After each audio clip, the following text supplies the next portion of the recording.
जय श्री राम। नमस्कार दर्शक बंधु, बीरेन उपचार केन्द्र यूट्यूब चैनल को आपण मानक स्वागत जनाऊँगी। बंधुगण, जेउठी पाइबे अल्प ज्ञान, सुस्थ जीवन एवं प्राकृतिक घरोई उपचार। बंधुगण, आज आमे जानिबा कर्पूर गछर औषधीय गुण विषय। केउ रोगरे किपरि एहाकु व्यवहार करिवे। वीडियो को शेष पर्यंत निश्चय देखंतु एवं भल लागिले लाइक करंतु एवं चैनल को सब्सक्राइब मध्य करिनियंतु। कर्पूर चारि प्रकार: भीमसेवी बा पचा कर्पूर, मंदा कर्पूर बा भास्कर, आलती कर्पूर एवं चीना कर्पूर।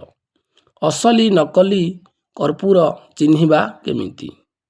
पानी उपरे टिकिए कर्पूर पकाई तहिरे निया लगाइले जदि दीप परि जले तेबे ताहा विशुद्ध कर्पूर बा शुद्ध कर्पूर बोली जानिबा। कर्पूर को गरम तुला भितरे रखिले ताहा पानी परि होई तुला भिजी जाए। एही कर्पूर को कपाल रे घसिले आखि जले ओ ठंडा लागे। आखिरु पानी धीरे धीरे बहे। गछटी देखियाकू भारी सुंदर। एही गछर पत्र केबे झड़े नाही, तेणु सबु ऋतुरे सबुज देखा जाए। उच्चता प्राय 30 मीटर। कांड गंठिरु गोटिए लेखाएं पत्र बाहरी थाए। पत्र को हाथ में मकची दे सुंघिले कर्पूर गंध बाहरे। फूल पत्र कक्षरु बाहरी थाए। फल रंग हलदिया मिशा धला। फल गाढ़ सबुज, पाचिगले फल रंग कला रंग होई जाए।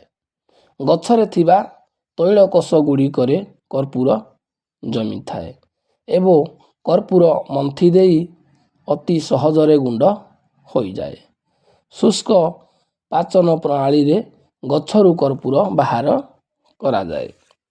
देश भेदरे एहार नाम।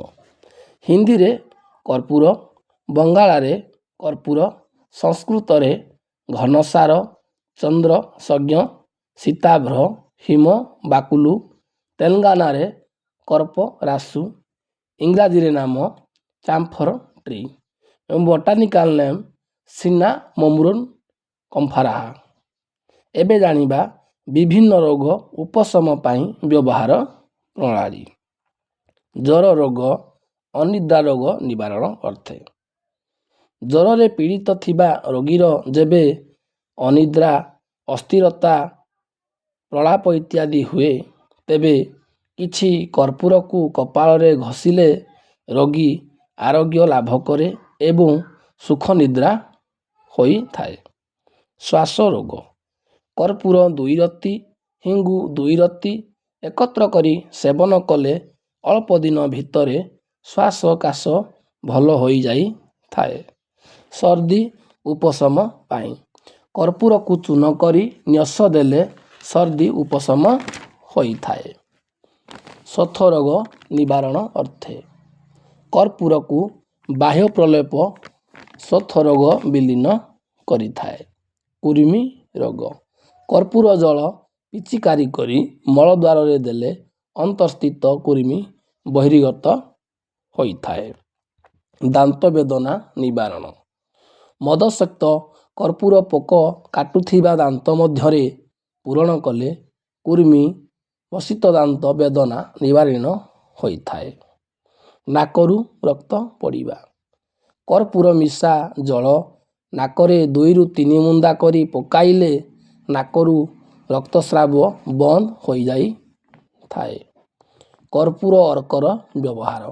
बांती, अर्जिन, पेट रोग, शूल, विशुचि एवं अतिसार रोगरे यह विशेष उपकार करे। कर्पूर तैल व्यवहार। एही तैल व्यवहार कले सकल प्रकार बात वेदना उपशम होई थाए। आयुर्वेदिक शास्त्र अनुसारे कर्पूर व्यवहार प्रणाली। क्षत स्थान बा घा। कौनसी अंग अस्त्र द्वारा काटी होई गले कर्पूर को चूर्ण करंतु एवं गाई क्षीर सहित मिसाई क्षतरे पुराई पूरण करी पट्टी ବାନ୍ଧିବେ। ଏହାଦ୍ୱାରା କ୍ଷତ ସ୍ଥାନ ପାଚେ ନାହିଁ, ପୀଡ଼ା କମ୍ ଯାଇଥାଏ ଏବଂ ଘା ଅତି ଶୀଘ୍ର ଶୁଖିଯାଇଥାଏ। ନେତ୍ର ଶୁକ୍ର ରୋଗ। କର୍ପୂର ଚୂର୍ଣ୍ଣରେ ବଟ କ୍ଷୀର ମିଶାଇ ଆଖିରେ ଅଞ୍ଜନ ଦେଲେ ଘନ ଏବଂ ଉନ୍ନତ ଶୁକ୍ର ନାମକ ଚକ୍ଷୁ ରୋଗ ବିନିଷ୍ଟ ହୋଇଥାଏ। ଏବେ ଜାଣିବା ଏକ୍ସଟ୍ରା ଟିପ୍ ବା ଘରେ କିପରି କର୍ପୂର ତେଲ ପ୍ରସ୍ତୁତି କରିବେ। ପ୍ରସ୍ତୁତି ପ୍ରଣାଳୀ: କର୍ପୂର 5ରୁ 10 ଗ୍ରାମ, ନଡ଼ିଆ ତେଲ ବା ରାଶି ତେଲ 100 ମିଲିଗ୍ରାମ ଏବଂ ଏକ କାଚ ବୋତଲ। କର୍ପୂରକୁ ପ୍ରଥମେ ଗୁଣ୍ଡ କରି ରଖନ୍ତୁ। ଏକ ପାତ୍ରରେ ତେଲ ଗରମ କରନ୍ତୁ। ତେଲ ବେଶୀ ଗରମ କରିବେ ନାହିଁ।